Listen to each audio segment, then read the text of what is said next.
ऐक ना, मी केस कापू का? कशाला कशाला? काही गरज नाही केस बिस कापायची. जे आहे ते चांगले केस काप म्हणे. कसा आहेस रे तू? एवढं काय त्यात? मला ना बॉयकट करायची इच्छा झालीये. बॉयकॉट करेल मी तुला. माझ्या केस कापण्याशी तुला काय एवढी प्रॉब्लेम? माणसांनी मनाची सुंदरता बघावी, देहाची नाही. अरे बापरे, डायलॉग. एक काम कर ना, तू टकली का नाही होत? बुंडी होऊन जा. मी पण बुंडा होतो, दाढी मिशी काढतो, आपण बुंडा बुंडी एकत्र फिरू, भांडी कुंडी खेळू. अगं गजरा आणला होता मी तुझ्यासाठी, पण तुला तर केस का पाहिजेत ना. आता काय करूया गजऱ्याचं? एक काम करतो, गजरा लावून आहे ना मुजरा बघायला जातो मी. ए नाही नाही नाही नाही, पण एवढा काय प्रॉब्लेम आहे? का कापू देत नाही केस मला? प्रॉब्लेम का? कारण तुझ्या डोळ्यांवर आलेली बट तू अलगद हातांनी कानाच्या मागं टाकतेस ना, तेव्हा खूप निरागस दिसतेस.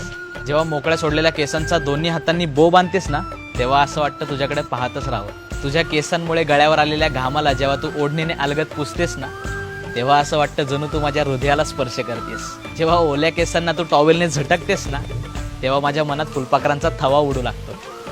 आणि वारं सुटल्यानंतर जेव्हा तुझे केस हवेत उडतात ना, तेव्हा खूप सुंदर दिसतेस तू. एवढा विचार करतो तू माझा? किती गोड. बरं, नाही कापणार केस. हवंय का? हो, पण तू माळ. माळतो, पण आधी पप्पी दे चल.